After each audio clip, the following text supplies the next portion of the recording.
प्रत्येक व्यक्ति के जीवन में अंतरात्मा से जो आवाज उठा करती है, उसमें प्रेरणा शक्ति देने वाली शक्ति ही गुरु शक्ति है। 3 भागों में बटी हुई ये शक्ति कहीं हमें रचनात्मक बनाती है, कुछ क्रिएटिविटी हम करें, कुछ बनाएं, कुछ निर्माण करें, अपना विकास करने की शक्ति, और आगे बढ़ें और आगे जाएं, प्रबंधन करें, योजना बनाएं, व्यवस्थित हों, अनुशासित हों। ये दूसरी शक्ति है जो गुरु की शक्ति ही मानी जाती है। तीसरी शक्ति मानी जाती है कि आप सफल हो लेकिन सफलता का आनंद भी लें, जीवन के हर कदम के साथ आनंद मनाते हुए चलें। आनंदित होने के लिए शर्तें न लगाएं कि ये काम हो तो उसके बाद ही मैं खुश हो सकता हूँ। खुश रहते हुए चुनौतियों का सामना करते हुए चलें। तीनों शक्तियों को ब्रह्मा की शक्ति, विष्णु की शक्ति और महेश्वर शिव की शक्ति माना जाता है। तीनों शक्तियां जहाँ केंद्रित होती हैं वो गुरु में, और गुरु धरती से हमें ऊपर उठाने की चेष्टा करता है। ऊपर से पकड़ने का कार्य भगवान का है, बीच में स्वयं उत्थान करके इस संसार के बंधनों से और स्वयं की गलत आदतों से छुटकारा पाकर भगवान से जुड़ने के लिए तैयार होना जीव का कर्तव्य है। तो प्रत्येक व्यक्ति को हर दिन अपने प्रेरणा स्रोत से जुड़े रहना चाहिए, जहाँ से हमें प्रेरणाएं मिलें, जहाँ से हम जागृत हों। बहुत बार हम लोग ये सोचने लग जाते हैं कि जैसी ज़िंदगी चल रही है ऐसी ज़िंदगी क्यों है, ऐसा मैं क्यों हूँ, मेरे साथ ऐसा क्यों घट रहा है, मैं कोई परिवर्तन क्यों नहीं ला पा रहा हूँ। गोल गोल घूमते घूमते जिंदगी वहीं क्यों रह गई है। सीधी सी बात है, कहीं तो आदतों का प्रभाव है और कहीं प्रेरणा की कमी है, कहीं संकल्प की कमी है, कहीं हम खुद को साधने को तैयार नहीं है, और कहीं प्रेरित भी होते हैं तो पुराने डर्रे पर लौट आते हैं। वही पुराना डर्रा, वही सारी स्थितियां गोल घूमकर वहीं आ जाते हैं। इसलिए चलते बहुत हैं, पहुंचते कहीं। पहला कार्य होना चाहिए कि आप खुद को प्यार करने वाले बने, खुद के दुश्मन ना बने, खुद को कोसना छोड़ दें, बुरा भला कहना छोड़। लाखों से बेहतर हैं आप, बहुत अच्छे हैं, बहुत अच्छे गुण हैं, अपने गुणों को पहचानिए, उनकी रक्षा करिए। निराश होना जरूरी नहीं है, निराशा आती है, पश्चाताप भी आएगा, प्रायश्चित भी करना चाहिए। शिक्षा लें, आगे बढ़ने का संकल्प बहुत जरूरी है। जो बीती सो बीती, बाकी उम्र संभालूं मैं, भजन गाते हैं आप लोग, तो उसका मतलब यही है कि जो बीत गया उसको भूल जाना है, लेकिन जो है उसको संभालना है। सबके पीछे एक महत्वपूर्ण बात होती है कि हम कहीं प्रेरणा लेने में चूक जाते हैं। जगाने वाली शक्ति, बढ़ाने वाली शक्ति, उद्बुद्ध करने वाली शक्ति, ऊपर उठाने वाली शक्ति। हमें कोई झकझोरने वाला, कोई झंझोड़ने वाला, कोई उठाने वाला, कोई बताने वाला, कोई दबाने वाला, कोई टोकने वाला चाहिए। कहीं कोई रोके नहीं, टोके नहीं, तो फिर तो मेरी मर्जी, जैसे चाहूँ जीऊँ, जो होना होगा होगा, जो भाग्य में है वो मिलेगा। तो ऐसा नहीं है जो भाग्य में होगा वो मिलेगा। आप जो है भाग्य में जो मिला हुआ उसे बढ़ा भी सकते हैं, और दुर्भाग्य से जो मिला है उसे घटा भी सकते हैं। भगवान ने आपको बहुत ताकत दी है, तो अपनी ताकत को अगर आप पहचानेंगे और थोड़ा सा खुद के साथ मीटिंग करने का टाइम निकालें। 2 मीटिंग बहुत जरूरी है।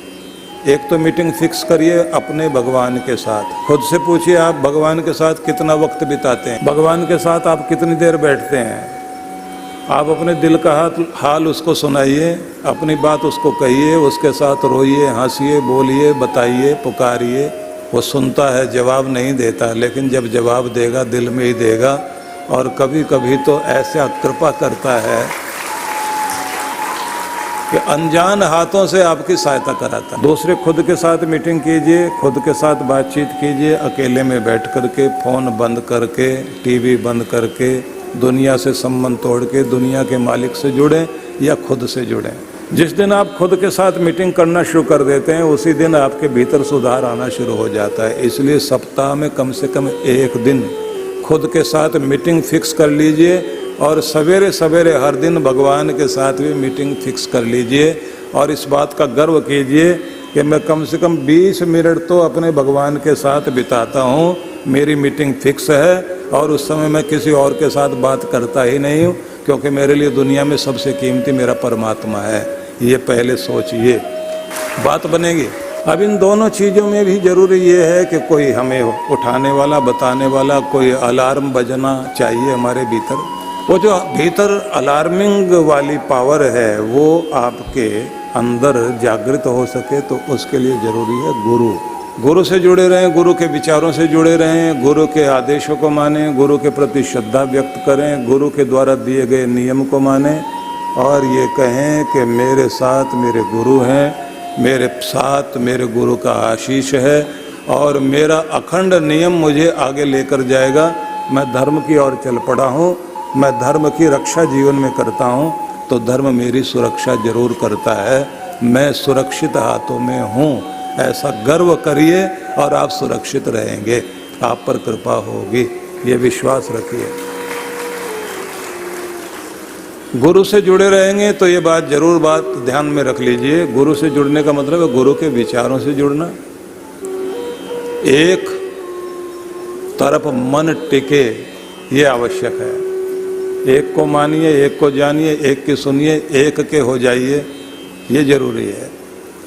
जगह जगह मन भटकाएंगे तो विचारों में परिपक्वता नहीं आएगी, विचारों में परिपक्वता नहीं आएगी तो फिर आप डोलते रह जाओ। एक जगह आप टिक गए तो आपको जो विचार दिए जा रहे हैं वो विचार ही आपको आगे लेकर जाएंगे। कुछ लोग आपके लिए कहेंगे मैं तुम्हारी जिंदगी में चमत्कार कर दूंगा। गुरु चमत्कार नहीं करता, गुरु आपको ही चमत्कारी बना देता है, आपके अंदर वो शक्ति पैदा करता है कि आप अपने कर्म से रोज रोज नए नए चमत्कार कर रहे होते हैं। लोग देख करके कहते हैं कहाँ से कहाँ पहुँच रहा, कितनी मेहनत और कितना कर्म करने के साथ साथ इसके जीवन में सफलता कितनी है। संघर्ष बहुत था लेकिन हिम्मत वाला आदमी है, बहादुर आदमी है। तो आप खुद के अंदर अनुभव करेंगे कि कृपा हो रही है। तो इसलिए सवेरे सवेरे जहाँ भगवान की भक्ति करें वहीं अपने गुरु के वचन भी सुनने हैं और गुरु की महिमा को ध्यान में रख करके थोड़ी देर पाठ जाप कीर्तन जरूर करना। कृष्ण भगवान जब ये कहते हैं तद विद्धि प्रणिपातेन परिप्रश्नेन सेवया, गीता में वो कहते हैं कि उसको जानो परम तत्व को, लेकिन जानने के लिए अपने गुरु के नज़दीक जाओ। तद विद्धि प्रणिपातेन, उस ब्रह्म ज्ञान को जानने के लिए प्रणिपात करिए गुरु के सामने जाकर। परिप्रश्नेन, और ठीक से जिज्ञासा करके जानने की कोशिश कीजिए। सेवया, और सेवा के द्वारा गुरु को भी प्रसन्न करना है और गुरु कार्य को करना है। गुरु की सेवा से बढ़कर है गुरु के द्वारा बताई गई सेवा में लगना। ये नहीं कि जबरदस्ती गुरु के पांव दबाने के लिए आ जाएं आप। गुरु के पांव नहीं दबाने, आप पांव तो अपने ही दबा लेना, पर जो आपने कार्य करने हैं वो गुरु जो सेवा कार्य बताते हैं, मानवता के कार्य, मानव उत्थान के कार्य, उसमें लग कर के देखिए, वही सेवा गुरु की सेवा है। गुरु के घुटने दबाने से नहीं बात बनेगी। आप अपने आप को थोड़ा संभाल लीजिए। गुरु जो है द्वार है भगवान की तरफ ले जाने के लिए। गुरु को ही पकड़ के बैठ गए तो गुरु दीवार बन जाएगा। गुरु को मानना, गुरु को जानना, गुरु के प्रति श्रद्धा रखना, गुरु के वचनों में चलना, गुरु के प्रति निष्ठा रखना, ये जरूरी है। बस गुरु ही है सब कुछ, ऐसा नहीं है। गुरु के माध्यम से भगवान तक पहुंचना है। तो गुरु जो भगवान का रास्ता दिखाता है उस रास्ते पर चलना शुरू कर दीजिए। और भीतर सुधार लाने के लिए थोड़ा आत्मचिंतन, एकांत में बैठना जरूरी है। और प्रणाम भी करें, मन ही मन अपने गुरु का ध्यान करके। आंखों में वो प्रेम उतर आए, हृदय में वो भाव आ जाए कि मैं सब रिश्तों से ऊपर जो सबसे बड़ा रिश्ता है, जो इस लोक से परलोक तक साथ निभाता है, वो मेरे गुरु का रिश्ता है, मैं उससे जुड़ रहा हूँ। माता पिता को सवेरे उठ कर के प्रणाम कीजिए, अपने पूर्वजों को प्रणाम कीजिए, अपने सदगुरु को प्रणाम कीजिए, अपने घर को ब्लेस कीजिए और अपने आप के लिए भी आशीष मांगना हर दिन का कर्तव्य होना चाहिए। जीवन में जो भी खुशियां आए तो आप बधाई दें को, परिवार को और सबको बधाई देने से पहले जिस ईश्वर की कृपा से मेरे घर में खुशी आई, सबसे पहले अपने भगवान को धन्यवाद करना और बधाई देना कि प्रभु आपकी कृपा से मेरे घर में खुशी आई। अपने सदगुरु को बधाई देना, पूर्वजों को बधाई देना, पितरों के लिए आप नमन करना, शहीदों को प्रणाम करना जिन्होंने हमारे लिए बलिदान दिए। देश धर्म को बचाने वालों के प्रति ध्यान आपका जाता है तो आप पर कृपाएं होती हैं। ब्लेस करना चाहिए अपने घर को, आशीष देने चाहिए। किसी की भी कड़वाहट कोई भी मन में हो तो तुरंत भुलाओ और आगे बढ़ने की कोशिश करो। दिल पे बोझ लेकर आगे जाने की चेष्टा मत करो। दिल साफ रहेगा तो कृपा रहेगी। दूसरी बात आप सबको ये जरूर ध्यान रखनी है कि देखिए, अगर परम चेतन तत्व भी इस धरती पर अवतार लेकर पधारें तो उनको भी अपनी शक्ति को जागृत करने के लिए गुरु के दर पे जाना पड़ता है। राम जी को भी वशिष्ठ के शरण में जाना पड़ा, कृष्ण भगवान को संदीपनी की शरण में जाना पड़ा, विवेकानंद रामकृष्ण परमहंस की शरण में रहे, चंद्रगुप्त सम्राट बना लेकिन अपने गुरु चाणक्य के कारण बना, और छत्रपति शिवाजी के सिर पर छत्र आया, उनके गुरु समर्थ गुरु रामदास, उनकी कृपा हुई। गुरु कृपा बहुत जरूरी है, गुरु के प्रति श्रद्धा बहुत जरूरी है, निष्ठा बहुत जरूरी है। गुरु के बताए गए निर्देश को डायरी में लिखना, उसके अनुरूप अपनी जीवन शैली बनाना और एक एक लम्हे में जीना, एक एक क्षण का आनंद लो। याद रखिए, जीवन ना बीते हुए कल में है ना आने वाले कल में। बीता हुआ कल चला गया, लौटेगा नहीं, आने वाला कल अभी आया नहीं। तो जिंदगी आने वाले कल में भी नहीं, जिंदगी बीते हुए कल में भी नहीं, जिंदगी उस पल में है जो लम्हा आप जी रहे हैं, उसको जी भर जीना शुरू कर दीजिए, आनंद मनाते हुए जीना शुरू कर दीजिए, आपके जीवन में आनंद रहेगा। और ये याद रखिए, ये चीजें मेरी पूरी हो तो फिर खुश होऊंगा, फिर आनंद मनाऊंगा, तो वो शर्तें लगाकर आनंद मनाना चाहोगे तो जिंदगी बीत जाएगी, आनंद मनाना भूल जाओगे। एक एक कदम के साथ खुश रहते हुए, आनंद मनाते हुए, जो है उसका धन्यवाद करो, जो नहीं है उसकी शिकायत ना करके, जो नहीं है उसके लिए प्रयास जारी रखना है, लेकिन जो है उसका धन्यवाद करते हुए, आनंद मनाते हुए चलना है, तभी बात बनेगी। तो खुशियों के लिए क्यों करें हम किसी और का इंतजार, खुशियों के लिए क्यों करें हम किसी और का इंतजार, हम ही तो हैं अपनी जिंदगी के शिल्पकार, शिल्पकार, शिल्पकार। गहने डिजाइन करते हो, घर को डिजाइन करते हो, कपड़ों का डिजाइन करते हो, लाइफ का डिजाइन कौन करेगा? वो भी तो हमें ही करना होगा ना। अपनी जिंदगी को खूबसूरत बनाने के लिए खुद ही व्यवस्था करते हैं। वर्तमान कहता है कि मुझे पहचानो, मैं आज हूँ, कल नहीं रहूँगा। वर्तमान कहता है मुझे पहचानो, मैं आज हूँ, कल नहीं रहूँगा, मुझे जी लो, खूबसूरत बना लो, मैं तुम्हें नई पहचान दूंगा, नई पहचान। चलो आज मुश्किलों को हराते, चलो आज मुश्किलों को हराते हैं, करो पक्का इरादा और दिन भर मुस्कुराते हैं। अभी भी कई लोग मुझे घूर के देख रहे हैं।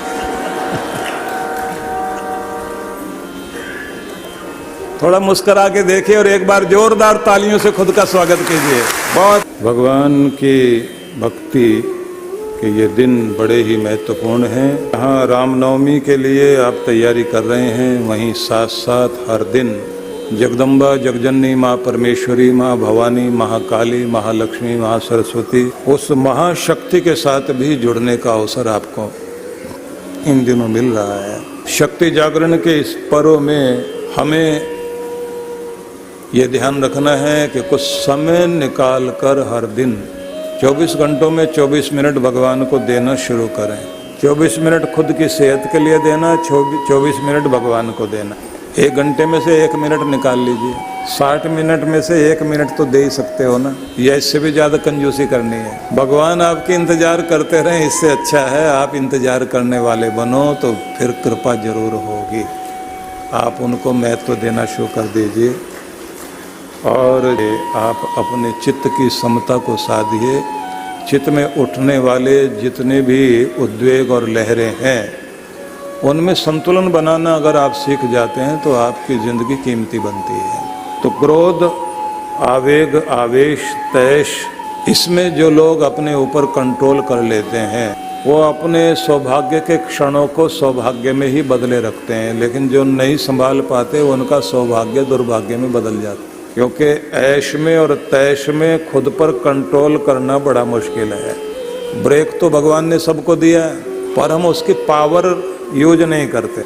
इसलिए नवरात्रों में एक प्रयोग किया गया कि थोड़ा थोड़ा नियंत्रण करना आ जाए, तो इन दिनों श्रृंगार नहीं करते, जमीन पर लोग सोते हैं, दाढ़ी नहीं बनाते, खाने में भी आप स्वाद पर ध्यान नहीं देते, नाप तोल कर खाते हैं, नशा वगैरह नहीं करते और गलत चीज़ें नहीं खाते। इन दिनों आप अपने जीभ पर नियंत्रण लाते हैं, खुद पर नियंत्रण लाते हैं, भजन में ध्यान ले जाते हैं, जिससे आप उपवास कर सकें, मतलब आप भगवान के भगवती के निकट हो सकें। भगवान भगवती, परमेश्वर परमेश्वरी, महाकाल महाकाली, महादेव महादेवी, यही एक की दो शक्तियां हैं।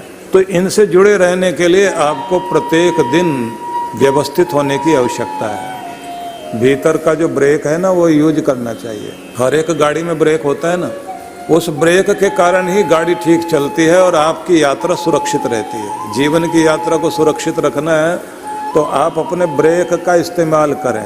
कब? बोलते समय ज़्यादा बोलना हो जाए तो वहीं पर ब्रेक लगाओ कि भाई गलत हो रहा है, स्पीड ज़्यादा हो गई, थोड़ा रोकें।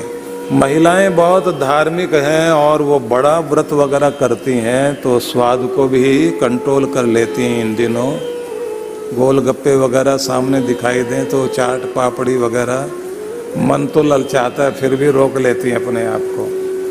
इन्हीं दिनों में ये कोशिश करनी चाहिए कि आप जीभ पर कंट्रोल कर रहे हैं तो बोलने पर भी कंट्रोल करना है। सिर्फ महिलाओं को ही नहीं, पुरुषों को भी करना है। कभी कभी हम लोग देखते हैं महिलाएं जब ज़्यादा जोश में आती हैं तो उस समय कहती है, 1 मिनट में 200 शब्द निकल रहे होते हैं बाहर, और ऊपर से क्या बोलती है, मेरी जबान मत खुलवाना। तो अभी तो बिना खोले 200 शब्द निकल रहे हैं 1 मिनट में, और अगर खुल गई जबान तो ऐसे तो मशीन गन भी काम नहीं करेगी। तो ब्रेक चाहिए, ब्रेक के कारण रिश्ते निभेंगे।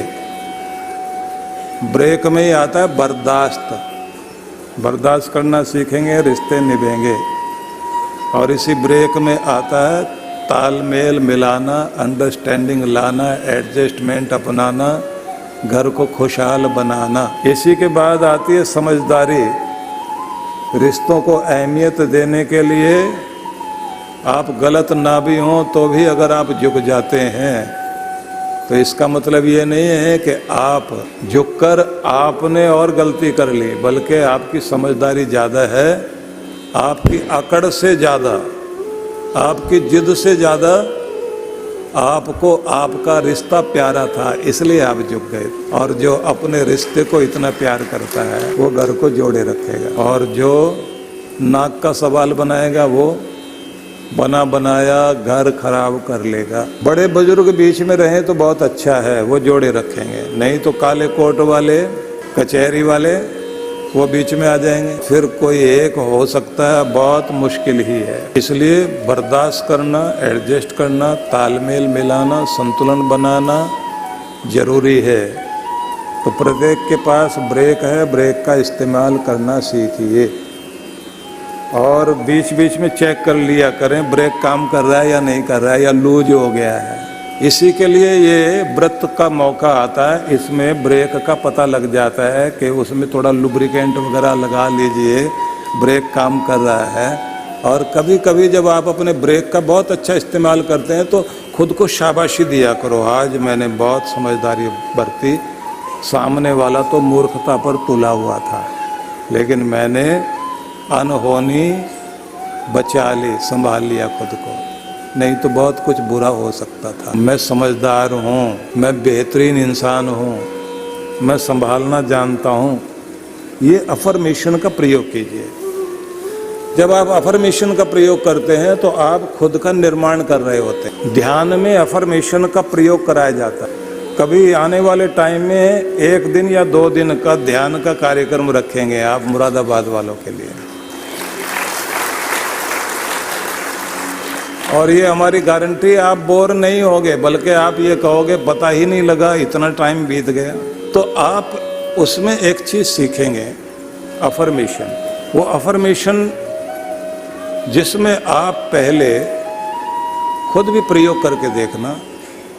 जैसे आप लिखते हैं मैं, उसके बाद आगे डॉट डॉट डॉट डॉट हूँ, क्या हूँ।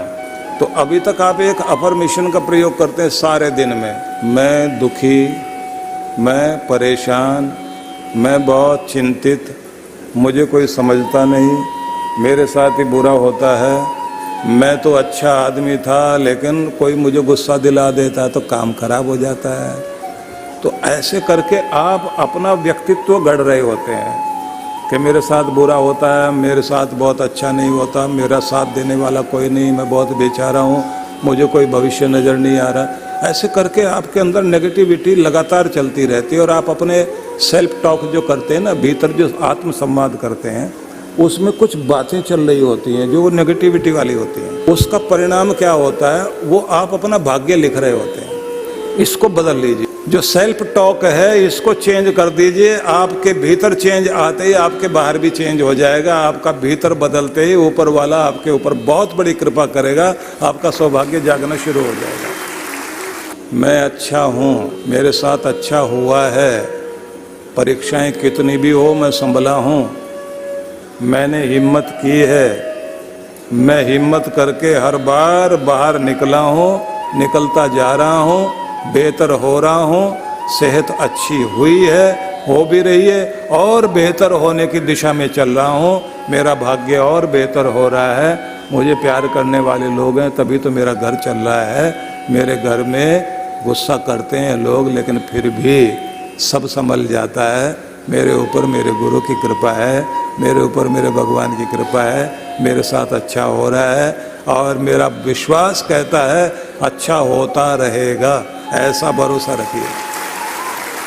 और मन में ये भाव अच्छे वाले जगाओ, नहीं तो ये होगा रोते हुए जाओ और मुर्दे की खबर लेके आओ। तो क्यों ऐसा